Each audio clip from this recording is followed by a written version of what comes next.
Raquel traite Fatima de monstre, déçue comme jamais. Fatima répond avec froideur, disant que réussir dans la vie n'est pas un crime. Elle accuse sa mère de dramatiser. Raquel comprend alors que le lien est brisé. Elle la prévient qu'elle regrettera un jour de l'avoir traitée ainsi. Fatima répond avec arrogance, affirmant qu'elle prouvera qu'on peut survivre à Rio honnêtement, sans l'aide de sa mère. La mère et la fille se séparent dans la colère, la honte et la douleur, laissant derrière elle une rupture profonde, peut-être irréversible. Raquel est très triste. Elle pleure devant Poliana, Ivan et les autres. Elle ne comprend pas comment sa fille, Maria de Fatima, peut être devenue si dure. Elle se demande ce qu'elle a fait de mal. Ses mots sont remplis de chagrin et de colère. Poliana l'invite doucement à entrer pour se calmer. Ivan propose de marcher un peu avec elle. Dehors, Raquel se confie. Elle demande à Ivan d'imaginer son propre enfant qui lui parle méchamment. Ivan ne sait pas quoi dire. Il comprend que c'est une douleur très forte. Raquel explique que parfois, il n'y a pas de mots pour réparer la douleur. Il faut juste ressentir. Ivan lui promet de rester avec elle. Elle lui dit merci. Elle lui rappelle qu'il l'a beaucoup aidée dans les moments difficiles. Pour elle, Ivan est quelqu'un de spécial. Ils se regardent. L'émotion est forte. Ils s'embrassent. Raquel lui dit qu'il lui rappelle ses rêves d'autrefois. Ivan lui dit qu'elle doit penser plus à elle-même. Pendant ce temps, Solange et Alfonso arrivent à la maison. Solange parle du film qu'elle a aimé. Elle plaisante avec Alfonso en disant qu'il travaille trop. Ils rient ensemble. Dans sa chambre, Fatima est seule. Elle pense aux paroles dures de sa mère. Elle se sent triste et en colère. Elle se demande aussi si elle sera choisie comme mannequin. Elle doute d'elle-même. Plus tard, Solange dit à Fatima qu'Alfonso l'attend pour aller à la plage. Fatima veut venir. Solange lui conseille plutôt d'aller chercher du travail comme mannequin. Fatima accepte et la remercie. À la plage, Solange et Alfonso s'amusent. Ils plaisantent, parlent de leurs anciens amoureux. Solange dit qu'elle aime la liberté et l'humour. Ils rient et courent sur le sable. Plus tard, Freitas donne un sac d'argent à Rodolfo, 1 200 000 $. Marco annonce qu'il donnera encore 1 million dans 3 jours. Pendant ce temps, Raquel parle avec Ivan. Elle est fatiguée et découragée. Elle a visité plusieurs hôtels et agences, mais personne ne veut l'embaucher. Ivan voit qu'elle est épuisée. Il lui propose alors de rencontrer sa famille. Il dit que son père veut vraiment la voir. Raquel est surprise et émue. Ivan lui confirme qu'il est sérieux. Ils se rapprochent, parlent doucement et s'embrassent avec tendresse. De son côté, Fatima demande à Solange ce qu'elle pense de ses photos. Solange hésite, puis dit la vérité. Elle trouve les photos pas très belles, pas professionnelles. Fatima se fâche un peu. Elle dit que la séance photo a coûté cher et que César lui a conseillé ce photographe.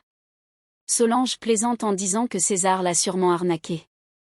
Solange propose d'aider Fatima à refaire de meilleures photos.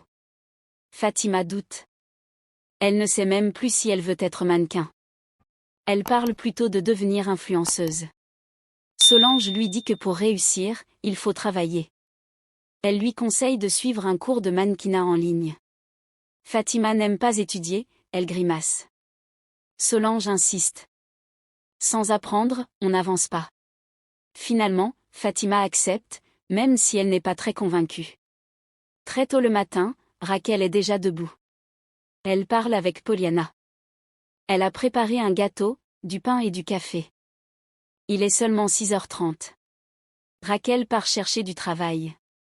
Elle a fait une liste d'hôtels, d'agences et de lieux touristiques. Elle veut continuer, ne pas abandonner. Poliana est impressionnée. Raquel lui dit de garder la foi et part pleine d'énergie.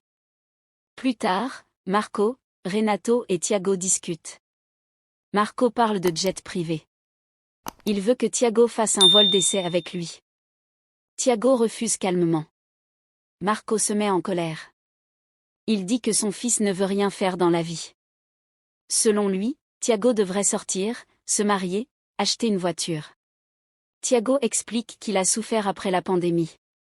Renato rappelle que Thiago a perdu son meilleur ami à cause de la Covid. Marco minimise la douleur. Cela blesse beaucoup Thiago. En colère, il quitte la pièce. Plus tard, Marco va voir son fils dans sa chambre. Il s'excuse plusieurs fois. Il dit qu'il veut juste que Thiago profite de la vie et ait des amis. Thiago répond qu'il s'est fait un ami à l'école. Marco est content, jusqu'à ce qu'il apprenne que c'est un professeur. Il se moque en disant que son fils fréquente des riches mais se lie avec un professeur pauvre. Thiago, blessé, répond avec ironie.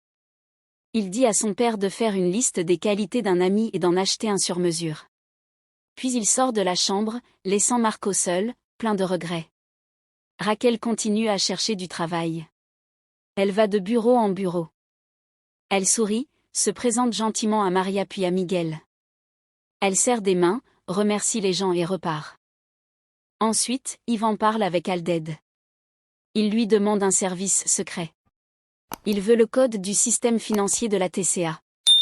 Consuelo intervient tout de suite. Elle dit que ce n'est pas possible. Mais Ivan insiste. Il pense avoir trouvé une erreur dans les comptes. S'il la découvre, ce sera une chance pour lui de progresser au travail. Alded entre discrètement dans le bureau de Marco pendant que Consuelo surveille. Elle déverrouille l'ordinateur et appelle Ivan pour lui donner le code. Soudain, Freitas arrive. Consuelo fait du bruit pour prévenir Alded. Elle parle à Freitas pour le distraire. Grâce à elle, Alded sort sans être vu. Plus tard, à la maison, Ivan confirme que tout a marché. Le code fonctionne. Raquel arrive, très élégante. Ivan plaisante en disant que le dîner sera chic. Ils vont chez Bartolomeo, le père d'Ivan. Il les accueille chaleureusement. Il dit qu'il a beaucoup entendu parler de Raquel. Pendant le repas, tout se passe bien. Bartolomeo annonce le dessert. Il a fait un pudding lui-même. Raquel est impressionnée. Ils rient ensemble. Puis Bartolomeo parle sérieusement avec Raquel. Il sait qu'elle veut rester à Rio. Raquel avoue que ce ne sera pas facile. Elle explique qu'elle a appris avec la vie. À Foz, elle travaillait comme guide. Elle regrette de ne pas avoir étudié plus jeune. Si elle avait 18 ans aujourd'hui, elle apprendrait des langues. Bartolomeo l'encourage. Il dit que le secret du bonheur est de travailler avec ce qu'on aime. Raquel réfléchit. Bartolomeo lui conseille de penser à quelque chose qu'elle ferait même gratuitement. Pendant ce temps, Fatima parle avec Sardinia et Solange. Elle dit qu'elle ne veut plus se fatiguer à chercher du travail.